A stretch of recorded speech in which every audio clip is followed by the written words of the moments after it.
Hello everyone. So today I'm going to present my second assignment of T2 training. So let's begin. So coming to the first question, that is to find out the host server of given URL. The first one is your www.technotree.com and second one is your app.taskforce.com. So for that we need to go to the website, that is your hosting checker, and from that you can we can simply copy paste the URL there and click the find host button, and it will display the host details along with your IP address of the host, your autonomous system organization details, then along with that the country where the host server is there, along with all those details it will be displayed. So if I copy paste that first URL on the hosting checker, then it will click on the find host button, then it will show it shows the result as it is hosted by your PDR host server. Okay, so similarly, and it's rested in US, and similarly for the second website also, if I copy paste that URL, that is your https /app.taskforce.com, then it shows that it's been hosted by your amazon.com, and it is rested in US. So let's come to the second question. And one thing I forgot to mention, that sometimes we need to find out the host, because as maybe the WordPress developer have developed it and forgot to mention about the host. So we need to find out the host of the application, host server of the application sometimes, and also to you can say also to migrate to the really performing well host server, and the secure host server, and to the most secure host server we should know the host server. Means we should need to identify the host server first, otherwise we can't know that which host server is performing well and it's more secure. So for that you need to identify the host server of respective websites. So that was the significance of the first question. Okay, so next, so let's begin the second question.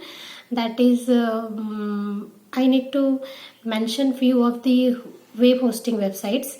So for that, your hosting, many websites are providing, many companies are providing a web hosting, and so for that some features need to be there, that it should support your 24/7 support. It should have a 24/7 support. It can't go down, otherwise the website will go down. For example, your banking website, they should have a secure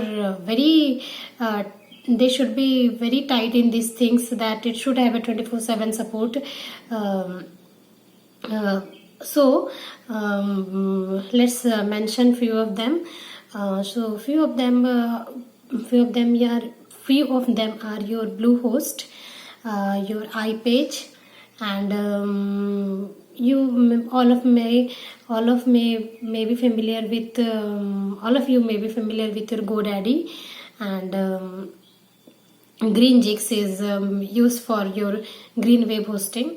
And for the web hosting we should keep few things in mind, that is the uptime, your 24/7 support, and its security. This should be how much secure it is, that is we can check it by SSL certificate, and by these things we can and Bluehost is like its recommendation. We can also see the recommendation. Bluehost is being recommended by your WordPress organization. So we can check out for these points while buying any web hosting service. So let's move on to the next question. That is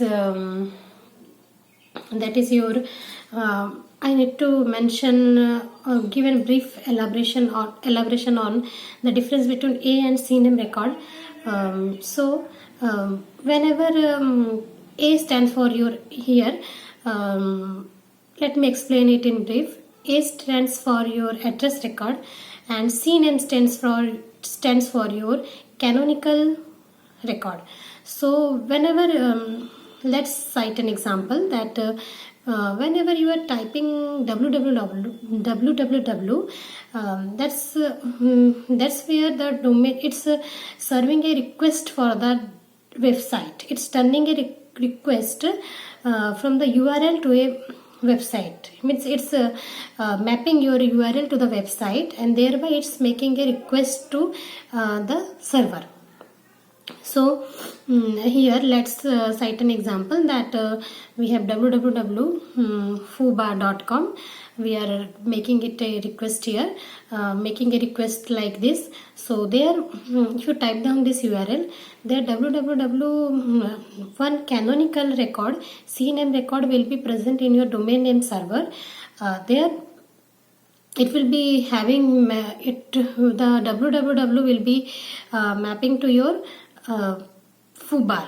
Okay, foobar. And first of all, when you are making a request, it will be transferring to your canonical record, and canonical record, the name will be fetched from the domain name server, and that means your canonical record is nothing but a alias, you can say, that before transferring to the requesting to the direct IP address of the server, it's